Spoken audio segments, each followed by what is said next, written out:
अम्मी, अब मैं बड़ी हो गई हूँ तो मुझे कैसे रहना चाहिए? बेटा, अब तुम बड़ी हो गई हो। आओ, आज मैं तुम्हें उठने बैठने और लोगों से मिलने का तरीका सिखाती हूँ। आप लोगों की भी बेटियां हैं, हमारी भी बेटियां हैं, सब एक जैसी, सब सांझी हैं। इसलिए आप भी अपने बच्चों को ये बातें जरूर सिखाइए। अम्मी, अगर कोई बाहर से आए तो मैं कैसे मिलूं? तो बेटा, जब भी बाहर से कोई गैर महरम रिश्तेदार आए और अगर वो तुमसे गले मिलने की कोशिश करें तो ऐसे नहीं मिलना, तुमने बस सलाम करना है। बड़े प्यार से सर पर हाथ रखवाना है, जैसे बुजुर्ग दुआ देते हैं। हाँ, सिर्फ तुम्हारे भाई, मामू, वालिद, ये जो अपने महरम रिश्ते हैं, उनसे तुम इस तरह मिल सकती हो। अच्छा अम्मी, भाई, मामू और अब्बू से कैसे मिलना चाहिए? हाँ बेटा, ये महरम रिश्ते हैं, इनसे तुम सलीके से गले मिल सकती हो। पहले सलाम करो और बड़े हो तो सर पर हाथ रखवाओ। याद रखो, रिश्ता चाहे कितना भी करीब हो, अदब हमेशा साथ होना चाहिए। अम्मी, बैठने का भी कोई तरीका होता है क्या? हाँ बेटा, जब भी बैठना हो, बैठने का भी एक सलीका होता है।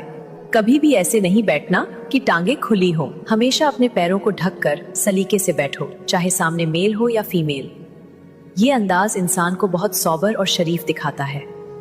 अम्मी, कपड़ों में क्या ध्यान रखना चाहिए? चाहे आज का दौर कितना भी मॉडर्न क्यों ना हो, दोस्त कुछ भी कहे, तुमने परवाह नहीं करनी।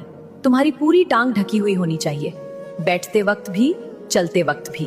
और बेटा, ये भी ध्यान रखना, तुम्हारा ट्राउजर या शलवार तुम्हारी पिंडलियों को पूरी तरह ढके। अम्मी, उठते वक्त क्या ध्यान रखना चाहिए? जब भी कहीं से उठो, खास तौर पर पब्लिक प्लेस या मेहमानों के सामने, तो उठने से पहले अपनी कमीज या कुर्ता पीछे से ठीक कर लो। ध्यान रखो कि कहीं से कपड़ा अटका हुआ ना हो। अगर जमीन से कोई चीज उठानी हो? सुनो बेटी, कभी भी सीधे कमर से झुककर मत उठाना। पहले अपना दुपट्टा अच्छे से कवर कर लो, फिर घुटनों मोड़कर आराम से बैठ जाओ। एक हाथ से गले को ढकते हुए साइड से चीज उठा लो। और याद रखना, दुपट्टा हटाकर या ऐसे झुककर कभी मत उठाना। हया सबसे बड़ी चीज है बेटी। अम्मी, अगर चलते चलते खांसी आ जाए तो कोशिश करो उसे कंट्रोल करने की। जितना हो सके सब्र करो। अगर खांसी रोकना मुश्किल हो जाए तो मुंह पर हाथ रखकर दबे अंदाज में खांसी करो। ये छोटी छोटी बातें हैं बेटा, लेकिन यही असल तहजीब और परवरिश होती है।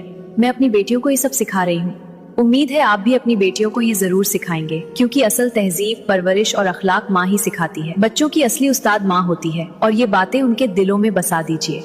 अगर आपको ये बातें सही लगे तो कमेंट में आमीन जरूर लिखें और इस पैगाम को हर माँ, हर बच्चे तक पहुँचाएं। ऐसी ही वीडियो देखने के लिए हमारे चैनल को फॉलो जरूर करना, क्योंकि आपका सपोर्ट हमें और ज्यादा मेहनत करने का हौसला देता है।